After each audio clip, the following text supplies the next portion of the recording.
أعوذ بالله من الشيطان الرجيم. بسم الله الرحمن الرحيم. أفمن يعلم أنما أنزل إليك من ربك الحق كمن هو أعمى إنما يتذكر أولو الألباب الذين يوفون بعهد الله ولا ينقضون الميثاق والذين يصلون ما أمر الله به أن يوصل ويخشون ربهم ويخافون سوء الحساب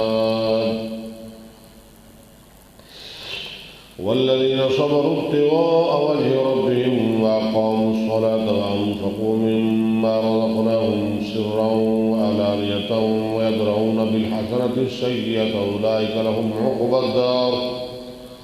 جنات عدن يدخلونها ومن صلح من آبائهم وأزواجهم وذرياتهم والملائكة يدخلون عليهم من كل باب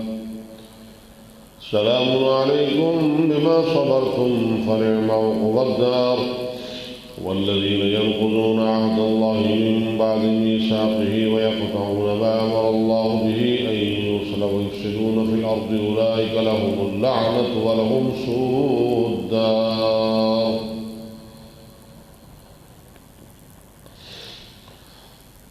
الله يبسط الرزق لمن يشاء ويقدر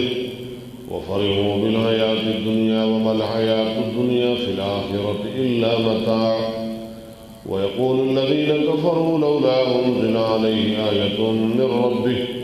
قل إن الله يضل من يشاء ويهدي إليه من أناب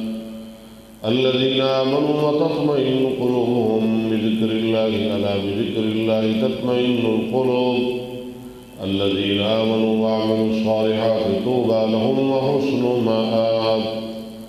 كذلك أرسلناك في أمة قد خلت من قبلها أمم لتتلو عليهم الذي أوحينا إليك وهم يكفرون بالرحمن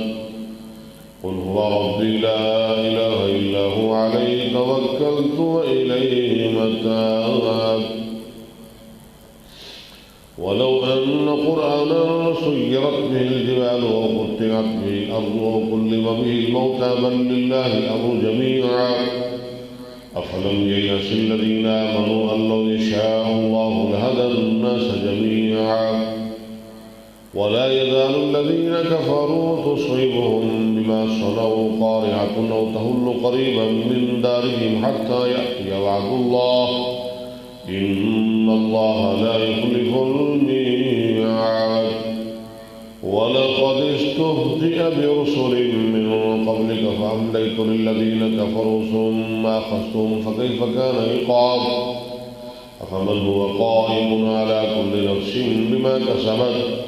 وجعلوا لله شركاء قل سموهم أم تنبئونه بما لا يعلم في الأرض أم بظاهر من القول بل زين للذين كفروا مكرهم وصدوا عن السبيل ومن يضلل الله فما له من هاد لهم عذاب في الحياة الدنيا ولعذاب الآخرة أشق وما لهم من الله من واق مثل الجنة التي وعد المتقون تجري من تحتها الأنهار أكلها دائم وظلها تلك عقبى الذين اتقوا وعقبى الكافرين النار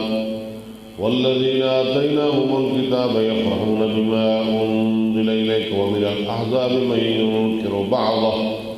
قل إنما أمرت أن أعبد الله ولا أشرك به إليه أدعو وإليه مآب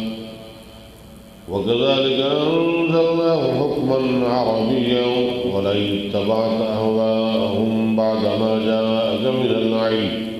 ما لك من الله من ولي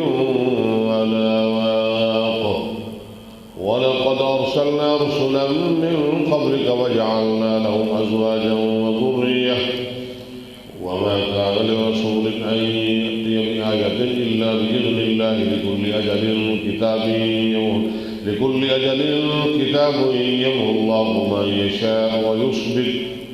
وعنده أم الكتاب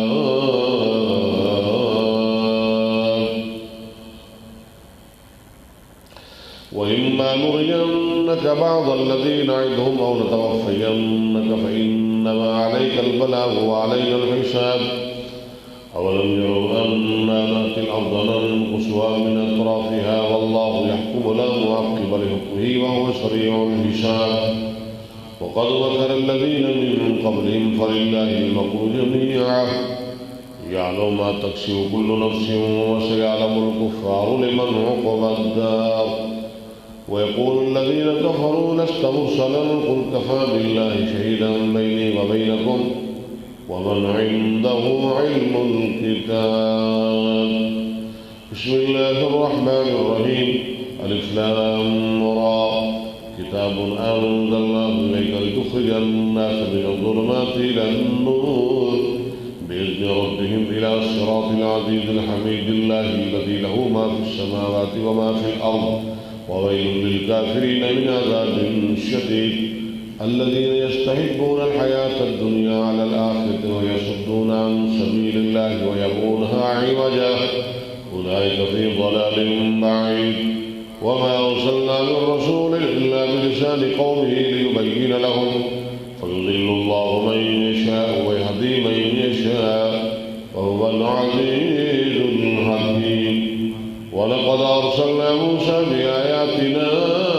أن أخرج قومك من الظلمات إلى النور وذكرهم بأيام الله إن في ذلك لآيات لكل صبار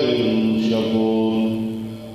وإذ قال موسى لقومه اذكروا نعمة الله عليكم إذ أنجاكم من آل فرعون يسومونكم سوء العذاب